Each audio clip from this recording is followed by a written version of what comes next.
নমস্কার, বাংলা স্পেয়ারের রাত্রির 10টার ভিডিওয়ে আপনাদের স্বাগত জানাচ্ছি। অপরাধী জানিতে পারিল না তাহার অপরাধ কি, কিন্তু বিচার হইয়া গেল। সাহিত্যের এই সংলাপ আমাদের অনেকেরই মুখস্থ আছে, কিন্তু এক্ষেত্রে যেটা হলো সেটা ঠিক অন্যরকম। অপরাধী আসিয়া বলিল সে নিরপরাধ, অতএব তাহার শাস্তি মকুব হইয়া গেল। হ্যাঁ, এমন আজব ঘটনাই অবশ্য এই রাজ্যে যেদিকে তাকাবেন সেদিকেই আজব ঘটনা আপনার চোখে পড়বে। ঘটল দুই ডাক্তার, নামধারী দুই নামজাদা দুর্বৃত্তের মেডিকেল কাউন্সিলে প্রত্যাবর্তনের খবরটিকে ঘিরে। সত্যি কথা বলতে কি, এত তাড়াতাড়ি এদের সম্পর্কে আবার আমাকে ভিডিও করতে হবে এটা আমি ভাবতেই পারিনি। কিন্তু যেভাবে তারা মেডিকেল কাউন্সিলে ফিরে এলো তার থেকে বোঝা যাচ্ছে যে আরজি করের ওই নির্যাতিতা অসহায় মেয়েটির মৃত্যুজনিত জন আন্দোলন স্তিমিত হয়ে যাওয়ার পরে now the empire is striking back. অর্থাৎ যে সিদ্ধান্তগুলি তারা ওই আন্দোলনের চাপে সাপের ছুঁচো গেলার মতো করে গিলতে বাধ্য হয়েছিল, এখন বীর দর্পে তারা নিজেরাই সেগুলো ক্যান্সেল করে দেওয়া শুরু করেছে। এবং এই ঔদ্ধত্য কলকাতা পশ্চিমবঙ্গ মেডিকেল কাউন্সিলের সভাপতি দেখাতে পারেন না, যদি না তার উপরে এই মর্মে সর্বোচ্চ কর্তৃপক্ষের সুস্পষ্ট নির্দেশ থাকে। সর্বোচ্চ কর্তৃপক্ষ বলতে আমি কাকে বোঝাতে চাইছি আপনারা নিশ্চয়ই বুঝতে পারছেন। এবং একই সঙ্গে আপনাদের আরও জানিয়ে রাখি, আবার সেই পুরনো খেলা বাংলার সরকারি স্বাস্থ্য বিভাগে পুরো দামে শুরু হয়ে গেছে। এবং পিছন থেকে ঠিক আগের মতোই কলকাঠি নাড়ছেন ওই সেই শ্যামাপদ দাস। তার প্রসঙ্গে আজকে আমি আলোচনা করছি না। আজ আমি এমন দুজন সম্পর্কে আলোচনা করছি যাদেরকে মুখের কথায় কিন্তু এই মেডিকেল কাউন্সিল থেকে বিদায় করা হয়নি, হয়েছিল সরকারি ঘোষণার মধ্যে দিয়ে একেবারে লিখিত অর্ডার পেশ করে, এবং তারপরে এনকোয়ারি কমিটি বসিয়ে রাজ্য সরকারের 5 জন খুব সম্মাননীয় ডাক্তার সেই তদন্ত কমিটিতে ছিলেন। সেই কমিটির রিপোর্ট হাতে পাওয়ার পরে তবে তাদের এই মেডিকেল কাউন্সিল থেকে অর্ধচন্দ্র দেওয়া হয়েছিল। কিন্তু তাদের প্রত্যাবর্তনটা ঘটল কিভাবে?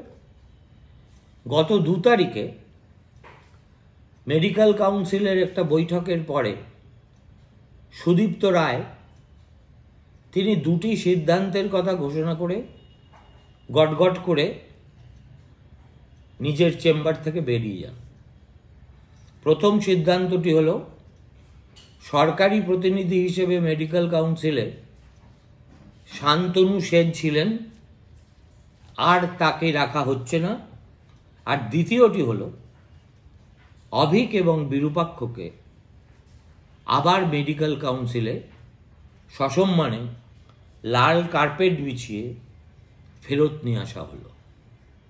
শান্তনু সেন কেন ক্রমাগত একটার পর একটা শাস্তির মুখে পড়েছেন বা পড়ছেন, ভবিষ্যতে হয়তো আরও পড়বেন, সেটা আমরা জানি।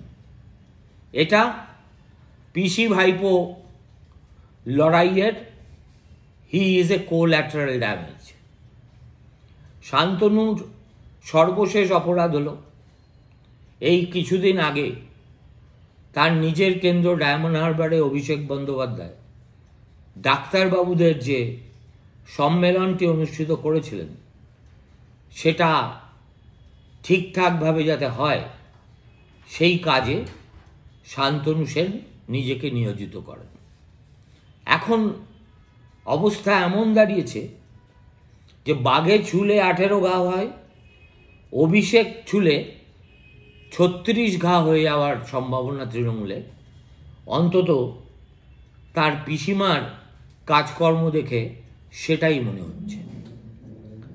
কিন্তু সরকারি আদেশ জারি করে এনকোয়ারি কমিটি বসিয়ে তাদের রিপোর্টের ভিত্তিতে থ্রেট কালচারের এই দুই হাজি মাস্তান আর ছোটা রাজন এদের যে মেডিকেল কাউন্সিল থেকে বাদ দেওয়া হলো, তাদেরকে ফিরিয়ে নেওয়া হলো কিভাবে?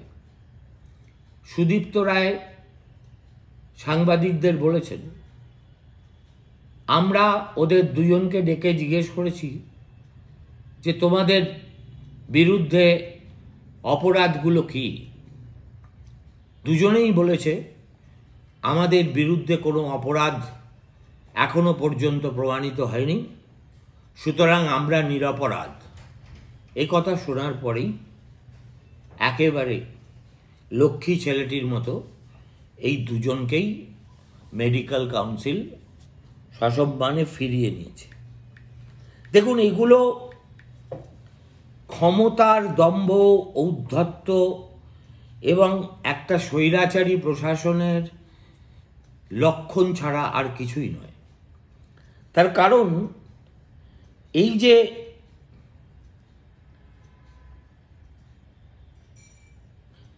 ধরুন আমার কাছে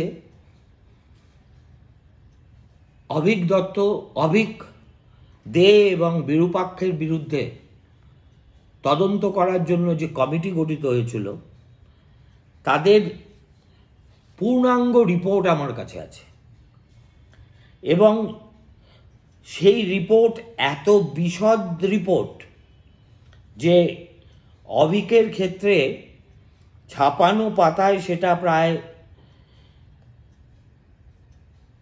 অন্তত 15 পৃষ্ঠা, এবং তাতে সই করেছেন কারা কারা? Professor Pitabaran Chakraborty, principal NRS medical college; professor Utpal Sen, principal Diamond Harbour government medical college; professor Ramaprasad Ray, principal Prafullachandra Sen government medical college Arambagh; professor Abhijit Hazra. তারা এটা দিয়েছেন 4/10/2024। তার মানে এটা আজকে 7/11/2024। 4/10/24 এই বীর পুঙ্গব সম্পর্কে যেসব কথা এনকোয়ারিতে রিপোর্টে লেখা আছে তার মাত্র কয়েকটি মণিমুক্ত আপনাদের আমি পড়ে শোনাচ্ছি। As service PGT, Dr. Avik Dey did not complete registration as PG student with university, did not submit synopsis till date, did not register in biometric attendance system at IPGMER, did not care to collect college ID. He also stayed in college hostel in unauthorized manner. This suggests his inclination to take things for granted and not follow rules and regulations applicable to other PGTs. The committee has reason to believe that there are irregularities in Avik Dey getting admitted to PG course in IPGMER. আমি খালি bullet পয়েন্টে বলে দিচ্ছি। Threat culture whereby certain doctors have misused their position and organizational affiliations into coercing MBBS students interns and other junior doctors into activities not found acceptable to them has existed at least in the following medical colleges: North Bengal Medical College, Bardhaman Medical College, Arjikar Medical College, College of Medicine and JNM Kolkata, Rampurhat Government Medical College. কল্পনা করুন, একটা 2 পয়সার doctor, সে ছটা medical college এবং হাসপাতালে একচ্ছত্র দাদাগিরি চালিয়ে গেছে বাচ্চা MBBS পড়ুয়া ছাত্রছাত্রীদের উপর, এবং থ্রেট কালচারের একজন অন্যতম খলনায়ক হিসেবে। As per written statements submitted to the inquiry committee or verbal statements recorded and broadcast by mainstream news channels, the name of Dr. Obhigde and his associates has cropped up on multiple occasions. এত গুণধর ছেলে, তার নামে তো প্রচার হবেই। তার চেয়েও বড় কথা হচ্ছে, he was a frequent infiltrator। ইংরেজি শব্দটা আমরা সচেতনভাবেই ব্যবহার করেছেন। যখন কোনো বাংলাদেশি বেআইনিভাবে ভারতীয় সীমানায় প্রবেশ করেন, আমরা তাকে ইনফিলট্রেটর বলি। এখানে ট্রেসপাসার শব্দটাও ব্যবহার হয়নি, সোজাসুজি তাকে বলা হচ্ছে infiltrator in the above mention medical colleges and terrorise the students to stand by him and force them to help his followers by manipulation in exam process and also possible tampering of marks. তারপরে একটা cultural event হয়েছিল 2022 সালে Bardhaman medical কলেজে, তার নাম ছিল স্পন্দন। সেখানেও সে গুচ্ছের ছেলে মেয়েকে এমনভাবে চমকেছিল যে তারা এসে এই কমিটির কাছে তাদের যা বক্তব্য জানিয়ে গেছে। Obhigde admitted that on the late night of 11/8/2024, he was present in the lecture theatre of BMCH trying to address a large gathering of students and interns. যে কথা আমি আমার ভিডিও এর আগে বলেছি, সে যে কত বীরপুরুষের কাজ করেছে সেটা বোঝানোর জন্য ঘটনা ঘটার 2 দিন পরে বর্ধমান মেডিকেল কলেজ, যেটা তার নিজের কলেজ, সেই কলেজে ছাত্রছাত্রীদের একটা সভা ডেকে সে বলেছিল যে তোরা অন্যের মুখে কি ঝাল খাচ্ছিস কেন, কি হয়েছে আমি তো জানি, আমি সেখানে উপস্থিত ছিলাম, যা হয়েছে আমি তোদের বলছি বলে সে গড়গড় করে তার বৃত্তান্ত শোনায়। The letter from Sushanta Biswas, presently intern at BMCH, provides many examples of unethical and abhorrent behavior on the part of Dr. Obhigde and his associates. এবং this suggests an undue influence on the examination process and possibly marks tampering. একটা ডাক্তারের ক্ষেত্রে আর কোন অভিযোগ উঠতে পারে বলুন তো? শুধু রেপের অভিযোগ নেই, মার্ডারের অভিযোগ নেই, আর ব্যাংক ডাকাতির অভিযোগ নেই। এছাড়া একজন ডাক্তারের বিরুদ্ধে, তাও এত অল্প বয়সী ডাক্তার, সে কোন লেভেলের দুর্বৃত্ত হলে তার বিরুদ্ধে এত ধরনের অভিযোগ এত জায়গা থেকে উঠতে পারে, সেটা বোঝার জন্য তো খুব বিশেষজ্ঞ হওয়ার প্রয়োজন হয় না। এক্সামিনেশন প্রসেসকে সে কিভাবে ইনফ্লুয়েন্স করত এবং নিজের পেটোয়া লোকেদের বেশি বেশি করে নম্বর পাইয়ে দিত, এবং তার জন্য যা যা করণীয়, যত রকম অন্যায় করা সম্ভব কিভাবে সে করত, তারও বিস্তারিত বিবরণ আছে এই এনকোয়ারি রিপোর্টে। এবং তারপরে লাস্ট প্যারাগ্রাফে বলছে, it is unfortunate that Dr. Obhigde, with so much allegations of threat, impropriety and unethical behavior against him, has been a member of the West Bengal Medical Council and involved in its ethical and penal committee, and also nominated as a state government representative in the West Bengal Pharmacy Council. He has been debarred from entering multiple medical colleges in the state as a fallout of enquiries done by the local authorities and also suspended by the government. In view of this, he should be debarred from these positions. আর এর চাইতে স্পষ্ট করে একজন ডাক্তারের বিরুদ্ধে আর কি লেখা হতে পারে আমার তা মাথায় আসছে না। বিরূপাক্ষর যে অর্ডারটা হয়েছিল সেই অর্ডারের যে সিনপসিস সেটাও আমার কাছে আছে, তবে এ ঠিক ডাইরেক্টলি মেডিকেল কাউন্সিলের সদস্য ছিল না, এই ছিল মেডিকেল কাউন্সিলের যে একটা ওই এথিক্স কমিটি আছে তার একজন অন্যতম সদস্য, যার সভাপতি হচ্ছেন সুদীপ্ত রায়, সহসভাপতি হচ্ছেন ওই আরেক রায়, উত্তরবঙ্গ লবির যিনি প্রধান হোতা, আর তার সদস্য হচ্ছেন বিরূপাক্ষ বিশ্বাস। এখানে বলা হচ্ছে 3/9/2024 একটা সরকারি আদেশনামা দিয়ে বলা হচ্ছে, an inquiry committee is hereby formed with the following faculties under WBMES for inquiring into different allegations including threat culture and criminal complaints lodged against Dr. Birupakho Bishwas, senior resident since suspended. কারা আছেন তা বলা হয়েছে।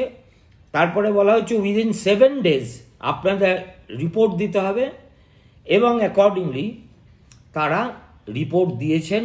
এবং সেই অর্ডারে বলা ছিল এই যে সিদ্ধান্ত নেওয়া হচ্ছে সেটা কিন্তু একেবারে সর্বোচ্চ স্তরের মানুষের অনুমোদন নিয়ে, তার মানে বিপদ বুঝলে কেটে যাও, বিপদ কমে গেছে যেই দেখলাম অমনি তাদেরকে আবার ফেরত নিয়ে আসো। এখন প্রশ্ন হচ্ছে বিরূপাক্ষর বিরুদ্ধে অভিযোগ কি? সবচেয়ে বড় অভিযোগ যেটা হচ্ছে তার বিরুদ্ধে পুলিশের কেস আছে 1, 2, 3, 4, 5টা, বহরমপুর থানায় 2টো, তারপরে বেলঘরিয়াতে 2টো, 3টে বেলঘরিয়ায়। সে এতই করিতকর্মা ছেলে যে এই রাজ্যে তৃণমূল জমানাতেও পুলিশ তার বিরুদ্ধে এফআইআর রুজু করতে বাধ্য হয়েছে। এবং রেকমেন্ডেশন কি ছিল বিরূপাক্ষ সম্পর্কে? and there is extraction of money as a fraud, publication of photo of one half-naked female patient in his open Facebook profile, complaints of antisocial activities with many students, junior doctors, senior faculties including many professors and heads, principals, nursing staff and other office staff of different medical colleges and hospitals on different occasions. Further high-level inquiries suggested regarding delayed admission of synopsis as well as delayed submission of thesis of Birupakho Bishwas at West Bengal University of Health Services. 3. Further high-level inquiries suggested about the delayed release of Birupakho Bishwas from Bardhaman Medical College to Kakdeep Medical College. Further police investigations of all police cases in this report should be started to know the latest status of those FIRs. A huge number of complaints from different sectors of people from different areas suggest that Birupakho may be harmful for any government service in future. এমন দুই গুণধর ডাক্তারবাবুকে medical council যেই দেখেছে তারা যে শিয়রে সমন সেইভাবে দাঁড়িয়ে নেই, অমনি তারা তাদের উপরওয়ালার নির্দেশ মতো এই দুই দুর্বৃত্তকে ব্যাকডোর দিয়ে, এবং এখনো পর্যন্ত কোনো সরকারি নির্দেশনামা জারি হয়নি যেই দুজন মেডিকেল কাউন্সিলে চলে এলো। একজন অভিক হচ্ছে তার মধ্যে নির্বাচিত সদস্য, আর অন্যজন বিরূপাক্ষ হচ্ছে। এটা হচ্ছে biggest joke of the millennium, যার বিরুদ্ধে এত আনএথিক্যাল কাজের অভিযোগ, সে রাজ্য মেডিকেল কাউন্সিলের এথিক্স কমিটির সদস্য। এবং রাজ্য মেডিকেল কাউন্সিল একটা প্রবল প্রতাপশালী সংস্থা, কেননা ডাক্তারদের বিরুদ্ধে রোগীরা কোনো রকম অভিযোগ করলে তার তদন্ত করার ভার এই মেডিকেল কাউন্সিলের উপর। এবং কোনো ডাক্তার রেজিস্ট্রেশন পাবেন কিনা বা গাফিলতির দায়ে কোনো ডাক্তারের রেজিস্ট্রেশন কেড়ে নেওয়া হবে কিনা, সেটাও এই মেডিকেল কাউন্সিল স্থির করে থাকে। মেডিকেল কাউন্সিলের মোট সদস্য সংখ্যা হচ্ছে এই মুহূর্তে 21 জন। তার মধ্যে চিকিৎসক দিলীপ দত্ত মারা গেছেন, ফলে টোটাল সংখ্যাটা নেমে এসেছে 20-তে। এই 21 জন সদস্যের মধ্যে 18 জন হচ্ছে নির্বাচিত সদস্য। কিভাবে সেই নির্বাচন হয় তা আমি আমার একটা ভিডিওয়ে অনেক আগে আপনাদের বলেছি, বর্ধমানের দৃষ্টান্ত দিয়ে।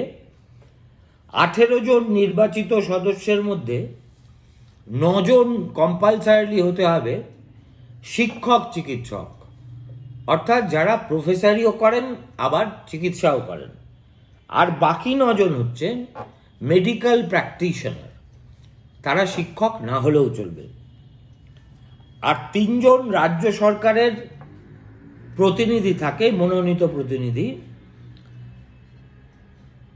এখন এই শান্তনুবাবু থাকাকালীন যে 3 জন ছিলেন, শান্তনু সেন, নির্মল মাঝি এবং সৌরভ পাল।